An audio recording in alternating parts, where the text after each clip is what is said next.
நஹ்மதுஹு வ நுஸல்லி அலா ரசூலிஹில் கரீம் அம்மா பாத். அல்லாஹுவின் நல்லடியார்களே, எல்லாம் அல்லாஹ் சுப்ஹானஹு தஆலா தனது திருக்குர்ஆனிலே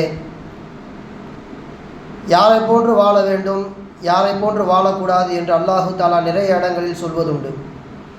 அந்த அடிப்படையில் இன்றைய தினம் இரண்டு மாபெரும் ஆளுமைகள் நிறைந்த, ஆனால் வாழும் பொழுதே நபிமார்களால் சபிக்கப்பட்ட, அல்லாஹ்வின் கோபத்திற்கு ஆளான இரண்டு நபர்களை குறித்து தான் இன்றைய தினத்தில் நாம் சிந்தித்து உணரப் போகின்றோம். எல்லாம் அல்லாஹ் சுப்ஹானஹு தஆலா சூரா அல் கஸஸிலே ஆரம்பத்திலே ஆட்சி அதிகாரத்தில் இருப்பவர்கள் யாரை போன்று இருந்து விடக்கூடாது என்பதற்கு ஃபிரௌனை உதாரணமாக அல்லாஹு தஆலா காண்பிக்கின்றான். அவன் பதவியின் மீது உள்ள வெறியின் காரணமாக வஃபாத் ஆகின்றான், அழிக்கப்படுகின்றான். அதே சூரா அல் கஸஸின் இறுதியிலே அல்லாஹ் சுப்ஹானஹு தஆலா இன்னும் ஒரு நபரை பற்றி கூறுகின்றான். அவனுக்கு பெயர் காரூன். அல்லாஹ் அவனுக்கு நிறைய பணங்களை கொடுத்திருந்தான். வசதி படைத்தவர்கள் யாரை போல் ஆகிவிடக்கூடாது என்பதற்கு காரூனை அல்லாஹ் சுப்ஹானஹு தஆலா உதாரணமாக காண்பித்திருக்கின்றான். இவன் பணத்தாசையின் காரணமாக இவன் அழிக்கப்படுகின்றான். எனவே இந்த காரூனை குறித்து தான் இன்றைய தராவிகளே நாம் சிந்தனை செய்ய இருக்கின்றோம். கண்ணியத்திற்குரியவர்களே, காரூன் என்பவன் யார்? ஹஸ்ரத் மூசா அலைஹிஸ்ஸலாம் அவர்களின் சச்சாவின் மகன் தான் இந்த காரூன். மூசா அலைஹிஸ்ஸலாம் அவர்களுக்கு நெருங்கிய உறவினர் மட்டுமல்ல, பார்ப்பதற்கு மிகவும் அழகாக இருப்பவன். அதனாலே இவனுக்கு முனவ்வர், ஒளி வீசக்கூடியவன் என்கின்ற அர்த்தம் கொண்ட பேரும் இவனுக்கு அந்த மக்கள் வைத்திருக்கின்றார்கள். அல்லாஹ் இவனுக்கு நிறைய ஏராளமான வளங்களை கொடுத்திருக்கின்றான். அந்த வளங்களை கொடுத்தது மட்டுமல்லாமல் அல்லாஹ் சுப்ஹானஹு தஆலா அந்த பணத்தோடு சேர்த்து நிறைய நபர்களை அவன் வசத்திற்கு அல்லாஹ் தஆலா அவனுக்கு ஏற்படுத்தியும் கொடுத்தான். பொதுவாகவே காசு இருந்தால் அந்த நபரை சுற்றி ஒரு கூட்டம் இருக்கும். அதுபோன்று சில கூட்டங்களை வைத்துக்கொண்டு பல்வேறு விதமான அழிச்சாட்டியங்களை இவன் செய்து கொண்டிருந்தான். குர்ஆனிலே அவனை குறித்து அல்லாஹ் தஆலா சொல்லும் பொழுது, காரூனுக்கு நாம் நிறைய செல்வ வளங்களை கொடுத்திருந்தோம் என்பதாக அல்லாஹ் சுப்ஹானஹு தஆலா சொல்லி காண்பிக்கின்றான். அதனாலே அவன் ஃபபகா அலைஹிம், மூசா அலைஹிஸ்ஸலாம் அவர்கள் மற்றும் முஸ்லிம்கள் மீது குரோதம் கொண்டான், வரம்பு மீறிய செயல்களில் ஈடுபட்டான் என்பதாக வருகின்றது. எந்த அளவிற்கு அல்லாஹ் தஆலா அவனுக்கு செல்வம் கொடுத்திருந்தான்? குர்ஆன் சொல்கின்றது, அவனுடைய அந்த ஹஸானாக்களை வஆத்தைனாஹு மினல் குனூஸ், அல்லாஹ் அவனுக்கு பல்வேறு விதமான பொக்கிஷங்களை கொடுத்திருந்தான். மா இன்ன மஃபாத்தியாஹு லதனூவில் உஸ்வதி உலில் குவா, அந்த கஸானாக்களின் சாவிகளை சுமப்பதற்கு பலசாலிகள் தேவைப்படும். இப்னு அப்பாஸ் ரலியல்லாஹு தஆலா அன்ஹு அவர்களின் ரிவாயத்துகளை நாம் பார்த்தால் தெரியும், அவனுடைய அந்த ஹஸானாக்களின் சாவிகளை சுமப்பதற்கு மட்டுமே 40 அடியாட்களை வைத்திருப்பானாம்.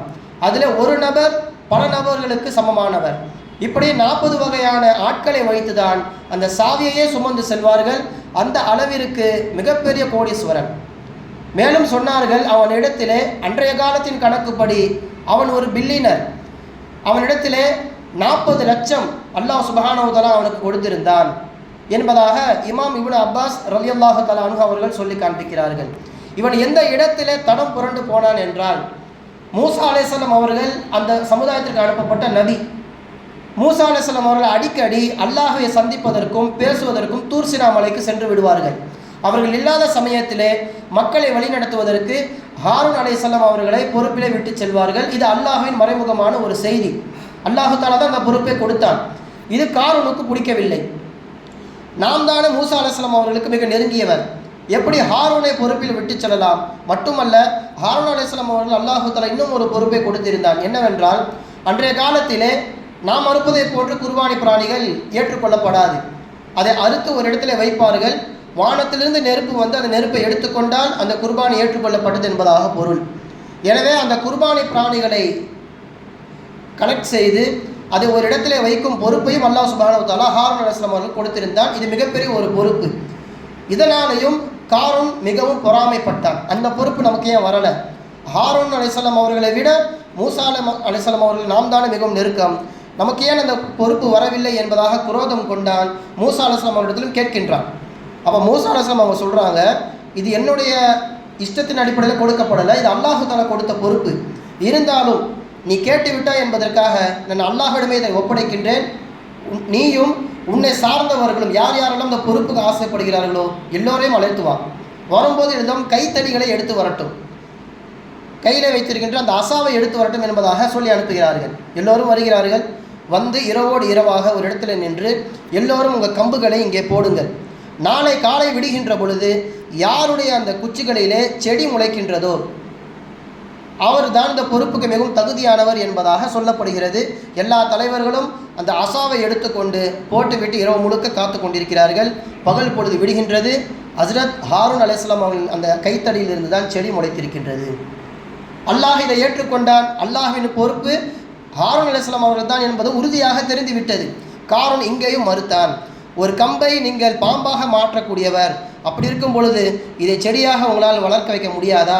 இதில் ஏதோ நீங்கள் சூழ்ச்சி செய்து விட்டீர்கள் என்பதாக சொல்லி அங்கிருந்து சில கூட்டத்தை அவன் கலட்டி கொண்டு செல்கின்றான். அவனிடத்தில் பணமும் இருக்கிறது. இப்போது அவனுக்கு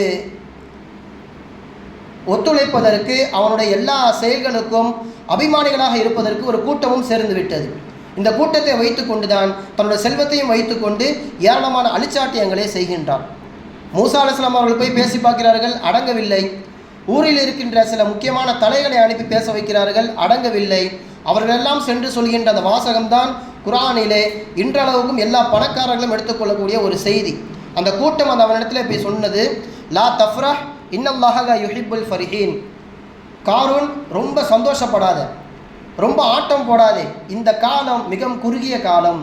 உன்னோட சந்தோஷம் என்பது, இந்த பணத்தின் மீதான அந்த மோகம் என்பது மிகவும் குறைந்த காலத்திற்கு மட்டும்தான். ஆணவத்தில் ஆடாதே என்பதாக முதல் விஷயத்தை சொல்கின்றார்கள். இரண்டாவது, வபுதகி ஃபீமா ஆத்தாக் அல்லாஹு தாரல் ஆஹிரா. அல்லாஹ் உனக்கு கொடுத்த விஷயத்தை வைத்து நீ மறுமையை தேட வேண்டும். உலகம்தான் முடிவு என்பதாக நினைத்து விடாதே. இதற்கு பிறகும் ஒரு வாழ்க்கை இருக்கிறது. அதற்கான முதலீடாக இப்போது அல்லாஹ் அவனிடத்தில் என்ன கொடுத்திருக்கிறான்? செல்வம். அதை மறுமைக்காக நீ பயன்படுத்தி என்பதாக சொல்கின்றார்கள். இது இரண்டாவது செய்தி. மூன்றாவது, வலா தன்ச நசீபக மினத் துன்யா. உனக்கு தேவையான விஷயத்தையும் அந்த செல்வத்திலிருந்து நீ எடுத்துக்கொள். வ அஹ்சின் கமா அஹ்ஸன அல்லாஹு இலைக்க.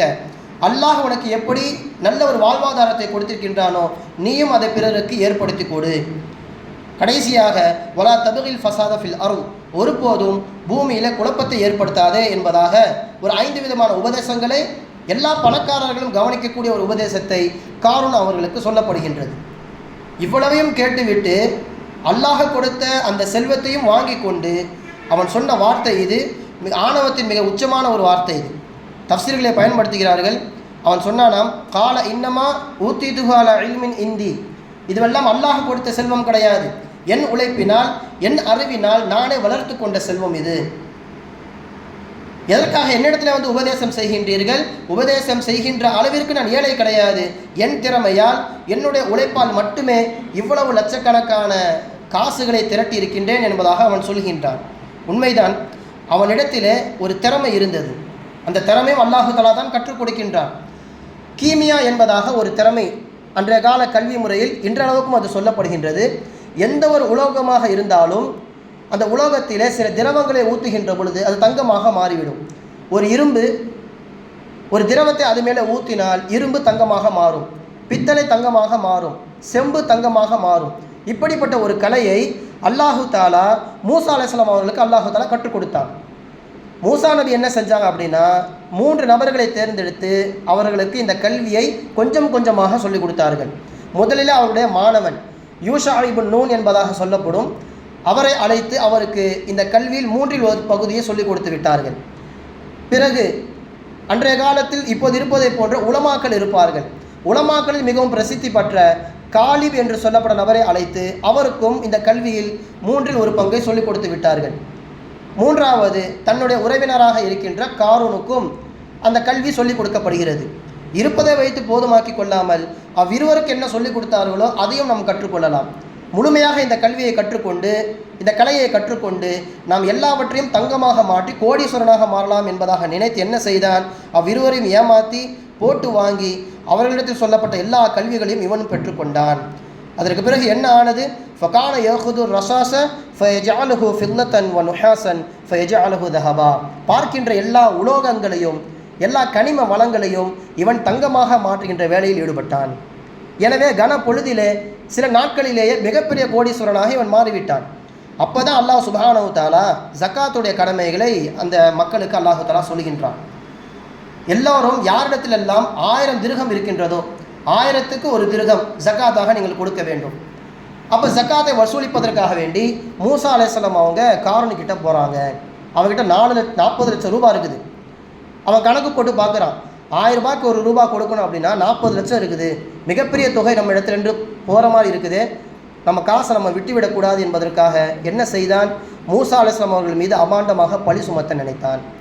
இவனுடைய ஃபாலோவர்ஸ் இருக்கிறார்களே, என்ன சொன்னாலும் தலையாட்டக்கூடிய ஜால்ரா அடிக்கக்கூடிய அந்த கூட்டத்தை அழைத்து வந்து காரூன் என்ன சொன்னான், திடீரென்று ஜக்காத் என்கின்ற சட்டத்தை அறிமுகப்படுத்தி மூசா காசின் மீது ஆசைப்பட்டு நம்ம இடத்துல பறிக்க பார்க்கிறார், அவர் நாம் ஏதாவது செய்யலாமா என்பதாக கேட்க ஆம் என்பதாக இந்த கூட்டம் தலையாட்டுகிறது.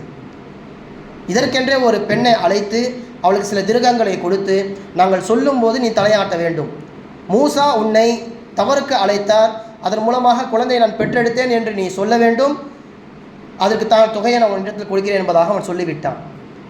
அடுத்த நாள் காலை மூசா அலைஹிஸ்ஸலாம் அவர்கள் எப்போதுமே ஒரு குறிப்பிட்ட நேரத்திலே அல்லாஹ்வின் வஹியை சொல்வதற்காக வேண்டி ஒரு நேரம் ஒதுக்கி மக்களை கூட்டுவார்கள். அங்கே எல்லா விதமான சட்டங்களும் பரிமாற்றப்படும். அப்போது அந்த நேரத்தில் 3 விதமான சட்டங்கள் இறங்கியது. திருடியவர்களுக்கு கை வெட்ட வேண்டும், திருமணமானவர்கள் விபச்சாரம் செய்தால் அவர்களுக்கு கல்லடி கொடுத்தே மரண தண்டனை கொடுக்க வேண்டும், அல்லது திருமணம் இல்லாதவர்கள் விபச்சாரத்தில் ஈடுபட்டால் சாட்டை அடி. இந்த 3 விதமான சட்டங்களை சொல்லும் பொழுது காரூனும் அவனை சேர்ந்தவர்களும் நீங்களே அந்த தவறை செய்தால் என்ன அதற்கு என்பதாக கேட்கிறார்கள். நான் செய்தாலும் எனக்கும் அதே தண்டனை தான், ஏன் என் மீது ஏதேனும் நீங்கள் பழி சுமத்துகிறீர்களா, என் மீது ஏதேனும் உங்களுக்கு பிணக்கு இருக்கிறதா என்பதாக கேட்க ஆம், இந்த பெண் எங்களிடத்தில் முறையிட்டால் நீங்கள் இவரை தவறுக்கு அழைத்தீர்கள், அவளை தவறான முறையில் நீங்கள் பயன்படுத்தி விட்டு தூக்கி எறிந்து விட்டீர்கள் என்பதாக இந்த பெண் கூறுகிறாள் என்று குற்றச்சாட்டு வைக்கிறார்கள்.